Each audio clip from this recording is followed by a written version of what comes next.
Para tudo quanto é lugar que a gente vai, lá está a discussão. E aí, primeiro ou segundo turno? Os argumentos para a decisão de voto útil, eles não são triviais. É possível defender honestamente ambos os lados. Então minha proposta hoje é a seguinte. Vamos dissecar as duas posições? Mas antes de tudo, porque é sempre bom deixar essas coisas às claras, este não é um vídeo a favor de Lula. Não é um vídeo que torce por Lula. Mas meu raciocínio aqui, ele parte de duas premissas. A primeira é de que Jair Bolsonaro representa uma ameaça real à democracia brasileira. A gente já tem uma ciência política a respeito de como que esses líderes populistas e autoritários atuam. No primeiro mandato, eles naturalizam o absurdo, fazem com que nos acostumemos aos ataques institucionais, com a fragilidade geral do sistema político. No segundo mandato, quando eles são reeleitos, em geral conseguem já nomear ministros do Supremo o suficiente e têm o controle do Congresso. Na forma ainda existe separação dos três poderes. Agora, na prática, o presidente tem sozinho o controle de executivo, legislativo e judiciário. Aí ele começa a mexer na Constituição, ou a interferir em como ela é interpretada. Os direitos das minorias, eles são sufocados. A imprensa que o enfrenta, ela começa a ser acossada. Os partidos de oposição, eles vão perdendo espaço para atuar. Foi assim na Hungria, na Turquia, na Venezuela, está sendo assim na Nicarágua. Poderia ter sido assim nos Estados Unidos, mas Donald Trump não se reelegeu para um segundo mandato. Ainda assim, na Suprema Corte, olha, ele fez um estrago.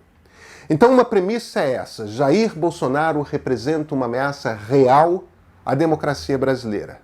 E isso faz com que essa não seja uma eleição normal. A segunda premissa é de que Lula está tão à frente que a essa altura do campeonato não é mais razoável imaginar que outro enfrentará Bolsonaro se houver segundo turno. Então a pessoa que tem chances de vencer Bolsonaro é Lula. Muitos preferem outro nome? Claro. Mas no mundo real, todos os caminhos apontam para Lula. Cenários mudam? Mudam. Coisas acontecem, grandes eventos que mudam eleições. Facadas, aviões que caem, denúncias arrebatadoras. A gente sabe disso. Se os fatos mudam, se as premissas deixam de valer, então o raciocínio muda. Do que a gente está falando aqui?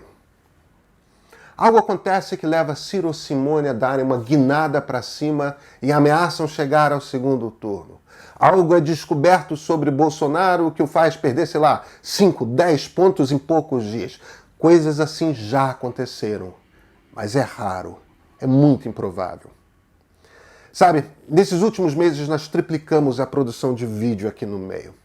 Além de nós que já estávamos aqui, eu, a Bruna, a Thay, trouxemos também para o quadro fixo do meio, em vídeo, Marilis Pereira Jorge e Christian Lynch. E queremos trazer mais pessoas. São suas assinaturas que tornam esse movimento possível. São R$10 por mês, pela chance que vocês nos dão de botar aqui nas redes sociais, no epicentro da informação, desinformação digital, informação de qualidade, informação política de qualidade. R$10 fazem uma diferença imensa. Agora, vamos conversar sobre o voto útil? Eu sou Pedro Doria, editor do Meio, hoje na fria Curitiba, no Paraná, e esse é o ponto de partida.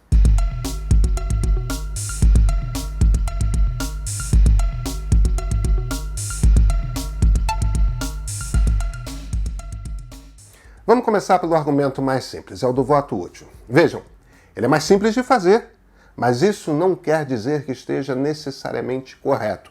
Até porque, na verdade, aqui é um daqueles casos em que não há correto ou incorreto. É a decisão de voto que cada um tem para fazer. Eu sei, o debate mexe com emoção. Mexe muito com emoção e quando a emoção entra no jogo da conversa política, o racional se perde. E algumas discussões não tratam do certo ou do errado, mas sim de leituras distintas do mundo, leituras distintas do cenário. Pois então, por que seria uma boa ideia para o eleitor de Ciro Gomes ou Simone Tebet, aquele eleitor que já pretende votar em Lula no segundo turno, antecipar logo a sua decisão e fazer voto útil no primeiro? Pois bem, a primeira razão, a mais óbvia, é a ameaça de Bolsonaro questionar a eleição. No primeiro turno, isso é muito mais difícil. Por quê?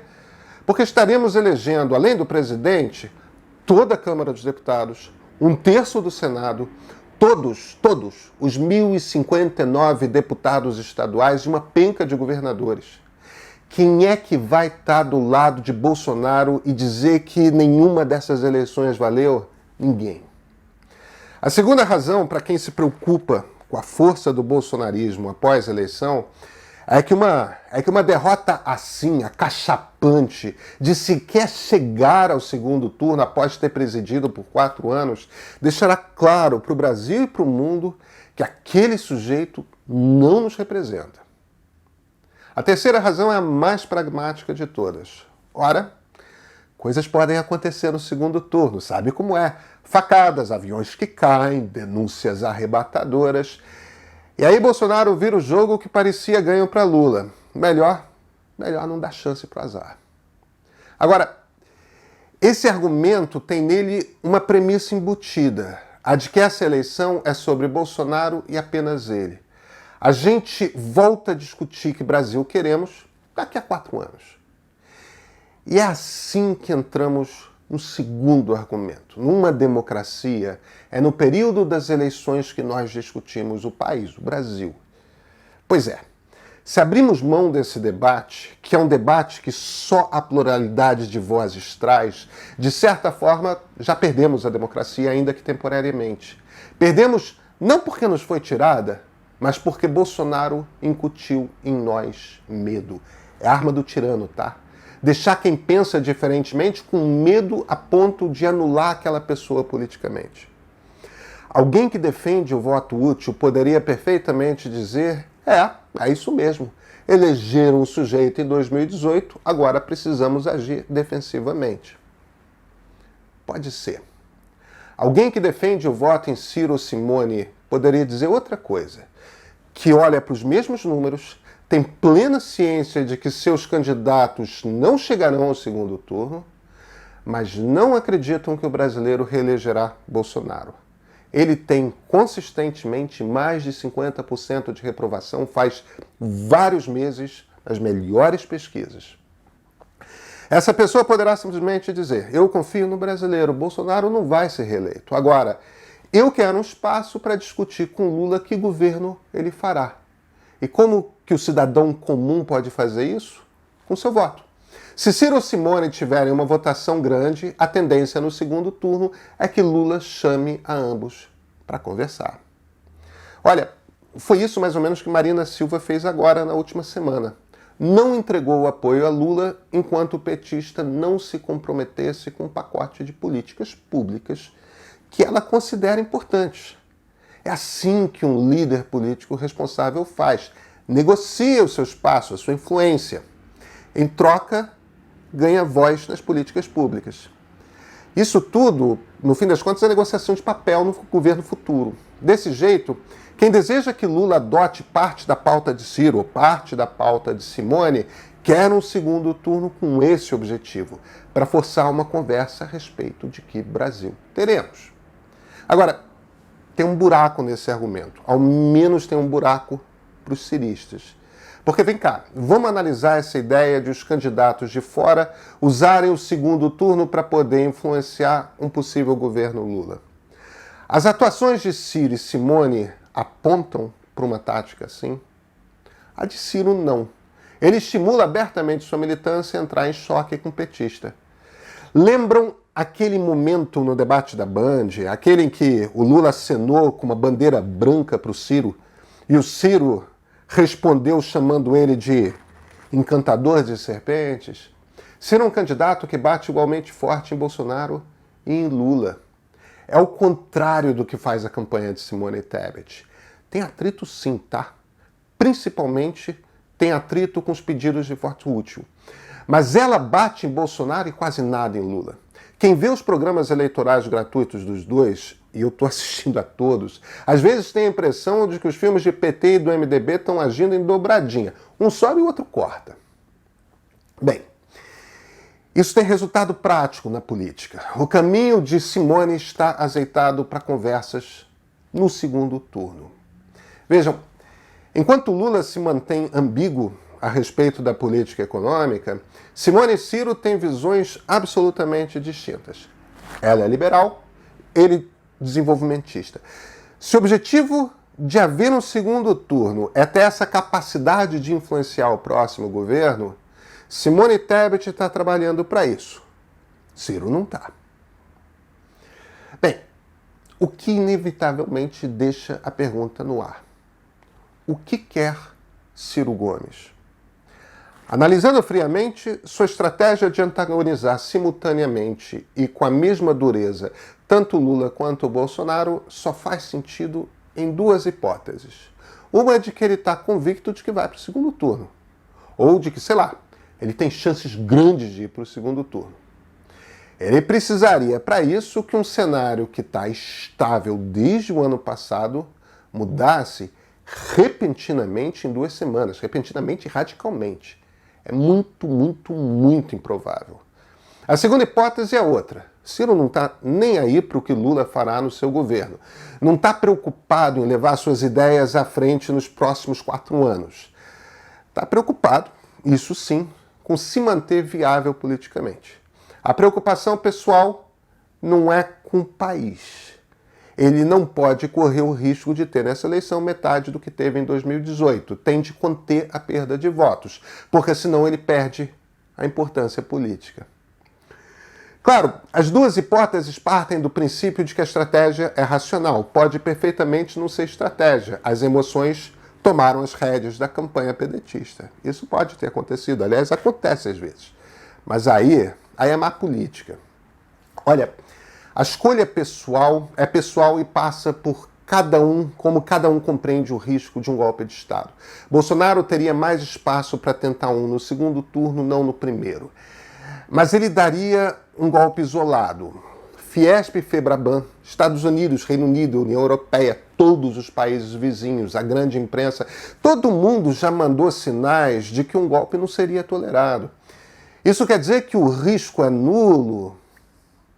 Cada um tem de fazer sua avaliação e tomar sua decisão. O cheiro, para boa parte dos analistas, é que vai ter uma corrida para o voto útil, sim, na última semana.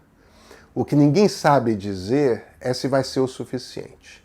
Essa eleição, no domingo 2 de outubro, vai ser decidida, olha, no Photochart. Olha a pergunta que o Guilherme Freitas me fez. Pedro, partindo do princípio que o senhor não, né, tem como parâmetro de sucesso de democracia liberal os países ricos da Europa, quais países pobres o Brasil deve explorar para se tornar também sucedido? Pois é sabido que para esses países funcionarem tão bem, a riqueza é produzida às custas de muita pobreza em países que eles exploram e exploraram ao longo da história. Guilherme, a sua premissa aí é de que para um país ser rico, ele tem que ter sido um grande colonizador. Cara, o Japão, a Coreia do Sul, a China são exemplos de países que não foram grandes colonizadores. Até um ou outro tentou, o Japão tentou certamente, mas não foram e não... e são países com PIBs gigantescos. No caso da Coreia do Sul e no caso do Japão, inclusive, com uma distribuição de renda bastante razoável. E são democracias. Aí você poderia dizer, mas são países orientais, aí as regras funcionam de forma diferente e tal. Cara, vamos lá. A gente está vivendo... Eu vou partir do princípio de que a sua provocação não está indo no caminho de a democracia não é o melhor caminho, a democracia liberal não é o melhor caminho. Tá? Vou partir do princípio de que não é isso que você está tentando sugerir. Porque democracias liberais não são perfeitas. Agora, eu não quero repetir o clichê do Winston Churchill, mas são melhores do que quaisquer outros regimes. A última vez que a gente teve uma grande crise similar a essa que a gente está vivendo foi nos anos 20 e 30. É o momento em que fascismo e comunismo se tornaram, para muitas pessoas no mundo, o caminho, a saída, porque democracias liberais, obviamente, tinham dado errado. Naquela época, se você fosse para a maior parte das democracias, você ia perceber que essas democracias eram oligárquicas, você ia perceber que não tinha sufrágio universal, ou seja, nem todo mundo tinha acesso a voto, muitas mulheres não votavam. Muitas pessoas que eram, sei lá, analfabetas não votavam, gente que não tinha posses de terrenos, terras, tudo mais, não votavam. Como é que aquela crise... Então parecia mesmo que as democracias estavam em crise, que não tinham dado certo, a crise econômica no mundo era imensa, a democracia parecia uma grande confusão, ninguém se entendia, nada se resolvia, tudo mais. Como é que naquele momento as democracias ganharam? Primeiro, ampliaram o sufrágio, ampliaram o direito ao voto, ampliaram o direito das pessoas, criaram aquilo que nós chamamos em termos modernos de estado de bem-estar social, quer dizer, uma estrutura para fazer com que ninguém se ferrasse demais. Veja, se você fosse um italiano em 1922, quando Mussolini se elegeu chanceler pela primeira vez, e você fosse lá um operário, no momento que você ficasse desempregado, não tinha salário-desemprego, não tinha nada, cara. Entendeu? Não tinha saúde pública, não tinha escola para os seus filhos, não tinha nada. Então, as democracias começaram a entender que o Estado precisa prover apoio para as pessoas. E esse é um dos motivos, inclusive, que faz com que a crise de 2008, a crise econômica de 2008, embora tenha sido muito feia, embora a gente ainda esteja sentindo os reflexos dela, aquela crise não teve a gravidade social que teve a Grande Depressão. Então, democracias sempre... democracias têm demonstrado uma capacidade incrível de resiliência. E essa resiliência inclui o fato de que elas têm aprendido a reagir, a se transformar. Agora, o que faz com que uma democracia funcione? O que faz com que uma democracia funcione? Quais são as melhores democracias? O termo-chave aqui, não é a questão não é o sistema político, a questão não é... Todas essas coisas são importantes, né? Quem tem dinheiro, tudo mais, tudo isso tem sua importância, mas o que faz uma democracia realmente funcionar é aquilo que a gente chama de capital social. É a participação das pessoas. É a atuação das pessoas. Quanto mais a sociedade está preocupada com as questões da comunidade, olha, no seu local mesmo, entendeu? As pessoas estão com fome. O debate público, o debate sobre política, quanto maior o envolvimento das pessoas com as questões do país, com as questões da microcomunidade em que elas vivam, mais saudável é aquela democracia. Porque isso quer dizer, entre outras coisas, que os congressistas não vão ser abandonados por 4 anos de eleição em eleição. Isso quer dizer que eles serão cobrados, políticos serão cobrados, e políticos cobrados sempre funcionam. É incrível. No fim das contas, o que a gente está falando... Por que existe Centrão desse jeito? Por que Centrão quer asfaltar praça na sua cidade, asfaltar rua, fazer obra, fazer ponte, essas coisas, ambulância? Porque eles são cobrados.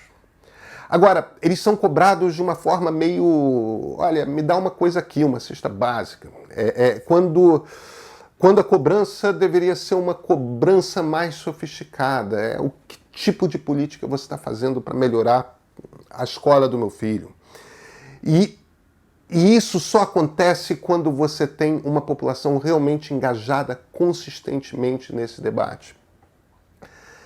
Eu acho que a resposta aqui não é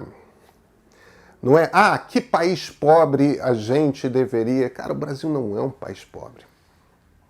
O país é um país que tem um problema grave de distribuição de renda. E o Brasil é um país que tem um problema grave de educação, principalmente de educação básica. Então, essas são as coisas que a gente tem de resolver. E a partir daí, democracia é uma coisa que leva tempo. Tempo, tempo, tempo.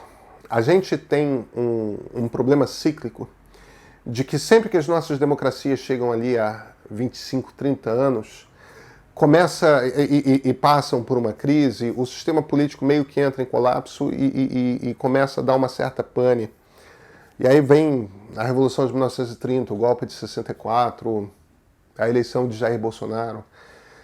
A gente precisa parar com essa coisa de querer interromper o processo democrático a cada crise grande que a gente tem. E precisamos abraçar a ideia de resolver dentro do sistema democrático essas crises. E isso passa por renovação política, sim.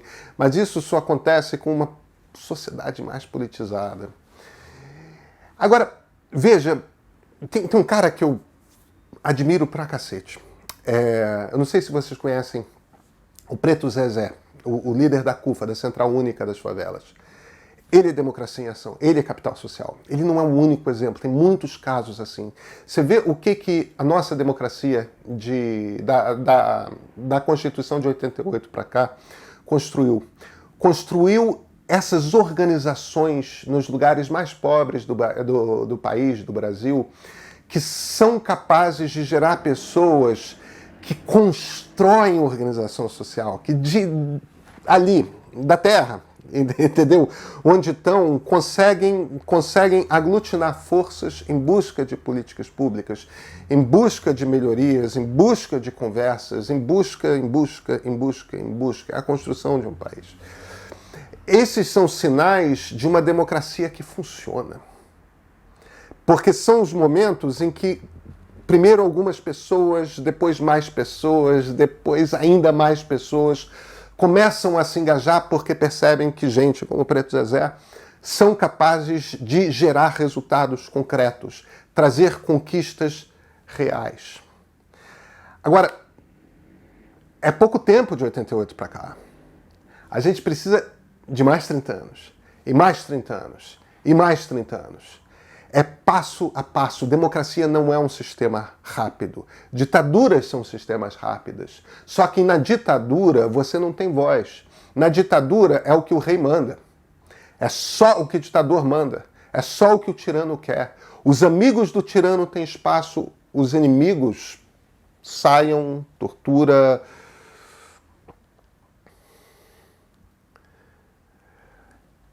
É tempo. É tempo.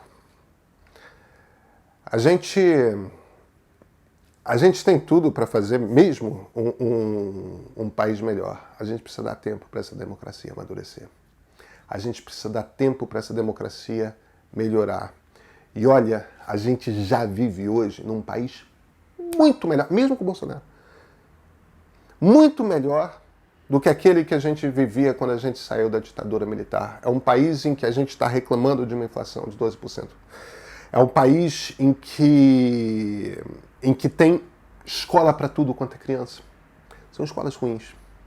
Entendeu? É um país que tem um sistema de saúde pública que é um sistema que está de pé e que funciona. Putz, fila para fazer operação de câncer, cara, vários problemas. Essas coisas não existiam. Entende? Agora, elas não ficam boas de um dia para o outro, porque a gente passa por governantes que são incompetentes, porque a gente passa por circunstâncias do mundo, porque democracias funcionam, democracias precisam de tempo e democracias precisam de engajamento. Precisam de conversa, que é isso que a gente está fazendo aqui. Até quinta-feira.